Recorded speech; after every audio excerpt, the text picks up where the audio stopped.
Pantai Diuruk jadi kawasan elit. Siapa yang dirugikan? Jika suatu daerah dikuasai oleh korporasi, jika sebuah kawasan elit dibangun, biasanya ada sejumlah dampak positif dan negatif yang dapat terjadi, baik untuk lingkungan sekitarnya maupun masyarakat. Tapi di negara Indonesia kebanyakan dampak negatifnya. Berikut adalah beberapa di antaranya. Dampak positif. 1. Peningkatan ekonomi lokal. Kehadiran kawasan elit dapat meningkatkan nilai properti di sekitarnya, menciptakan lapangan kerja, dan mendukung pertumbuhan usaha kecil seperti restoran, toko, dan jasa. Pada kenyataannya di Indonesia dampak positif yang dijelaskan di atas pada kenyataannya, masuk kerja susah, harus ada orang dalam, pakai calo, nyogok pakai duit, hanya menyerap tenaga kerja sedikit, asli pribumi di daerah situ belum tentu bisa kerja di kawasan itu. 2. Peningkatan infrastruktur. Pengembang biasanya juga membangun infrastruktur seperti jalan, jaringan air bersih, dan listrik yang juga dapat dirasakan manfaatnya oleh masyarakat di sekitar. Pada kenyataannya, hanya di area yang dibangun kawasan elit saja yang akan mendapatkan fasilitas tersebut. Nanti akan dibuat pagar beton rumah 2 tingkat besar, pemisah antara kawasan elit dan biasa saja. 3. Lingkungan yang lebih tertata. Kawasan elit cenderung dirancang dengan tata kota yang lebih baik, termasuk area hijau, keamanan, dan fasilitas umum yang modern. Pada kenyataannya, hanya di area yang dibangun kawasan elit saja yang akan mendapatkan fasilitas tersebut.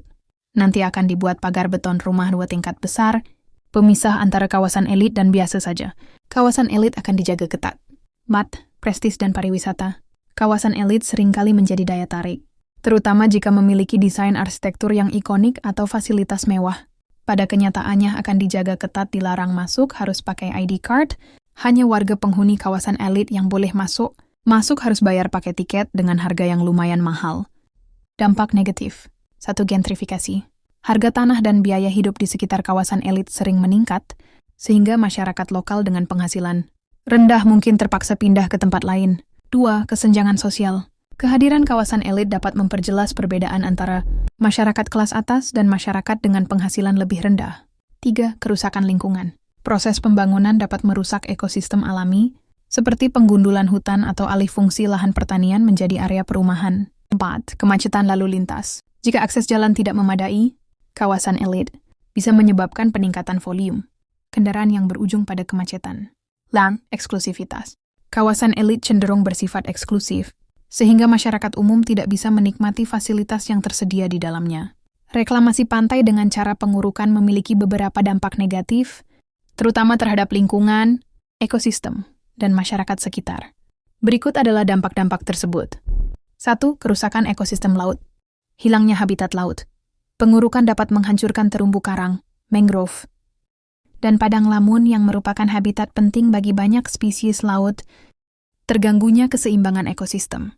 Organisme laut seperti ikan, kepiting, dan udang kehilangan tempat tinggalnya, sehingga populasi mereka menurun. 2. Erosi dan perubahan arus laut. Reklamasi dapat mengubah pola arus laut, sehingga menyebabkan erosi pantai di area lain yang tidak terlindungi.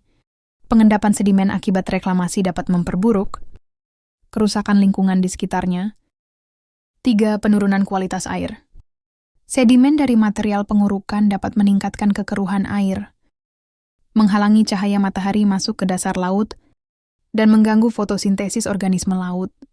Polutan dari bahan reklamasi, seperti logam berat atau bahan beracun, dapat mencemari air laut. 4. Banjir di kawasan sekitar. Reklamasi mengurangi kapasitas wilayah untuk menyerap air, sehingga meningkatkan risiko banjir di daratan sekitar, terutama saat hujan lebat atau pasang tinggi. 5. Dampak sosial dan ekonomi. Kehilangan mata pencaharian. Nelayan yang bergantung pada ekosistem laut akan kesulitan mencari nafkah, karena berkurangnya hasil tangkapan.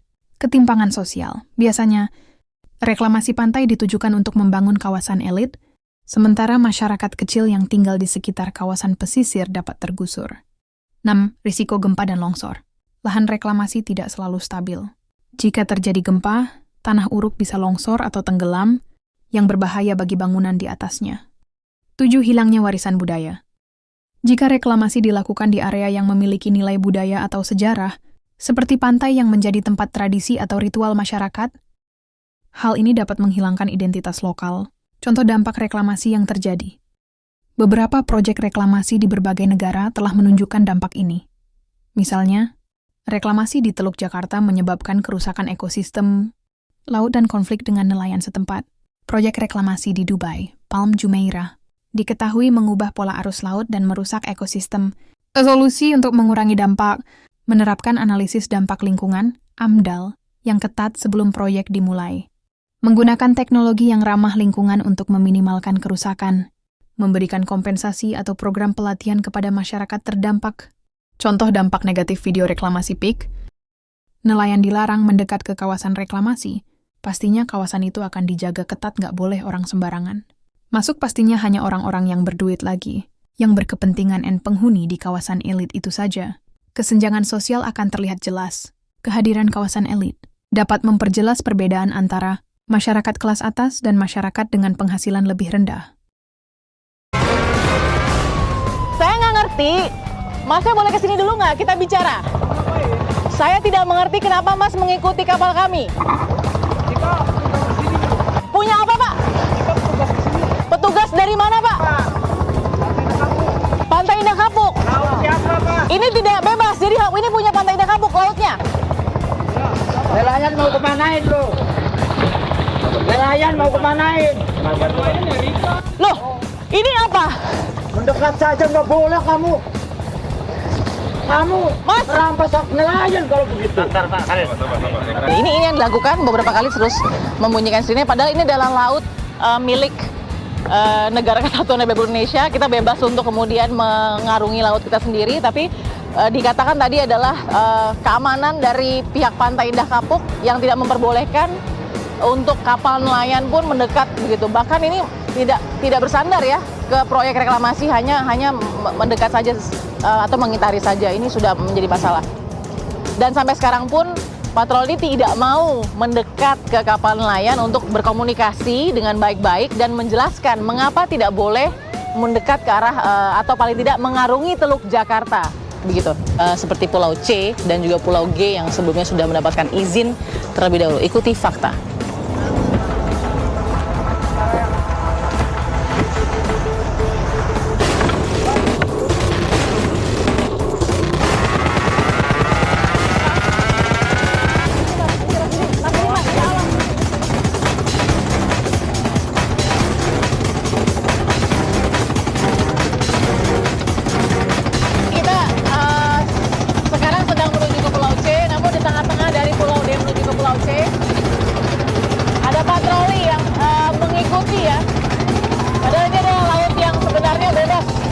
Untuk para nelayan mencari biota laut untuk pencahariannya sehari-hari.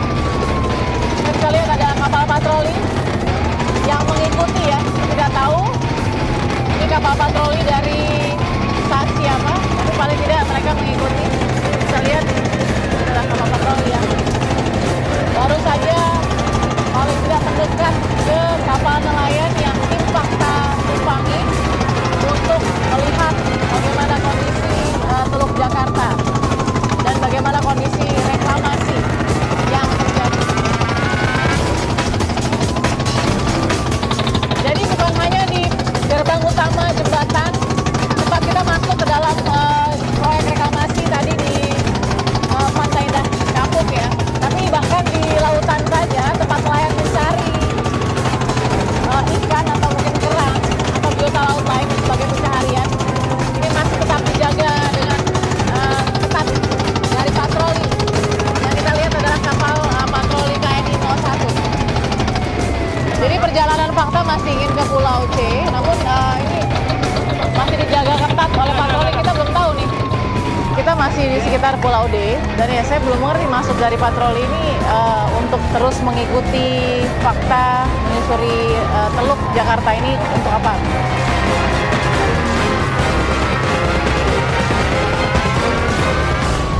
Saya nggak ngerti. Masnya boleh kesini dulu nggak? Kita bicara. Ini dia sisi gelap PIK 2. Ini desa Salembaran. Dulunya di utara desa ada tambak ikan. Tapi sekarang desa ini dikelilingi tembok tinggi pembatas antara PIK 2 dengan permukiman. Jadi, untuk pergi ke seberang harus muter-muter lebih dari setengah jam. Dan ini jalan pipa. jalan kecil yang digunakan warga desa yang tidak tersambung dengan jalan utama PIK. Seperti menciptakan dua dunia yang berbeda, warga desa maupun penghuni PIK 2 tidak akan bisa berada di jalur yang sama karena jalan yang gak tersambung. Lalu, di belakang Tokyo Riverside ada jembatan penghubung ke area parkir. Parkirannya lebih gede loh daripada apartemen.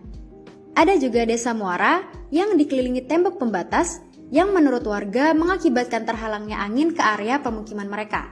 Desa ini masih terhubung dengan jalan ke PIK 2 yang pasti nantinya akan ditutup. Lewat tambak ikan, bisa sampai dermaga desa Muara di mana ada pos Pertamina sumber pipa. Puluhan hingga ratusan truk yang lewat ke desa ini setiap harinya menyebabkan jalan-jalan semakin rusak dan sering terjadinya getaran keras yang mengganggu warga. Di jalan ini ada pagar-pagar yang dibuat untuk nutupin desa-desa di sini. Apartemen Tokyo Riverside kelihatan kayak zombie apocalypse nggak sih?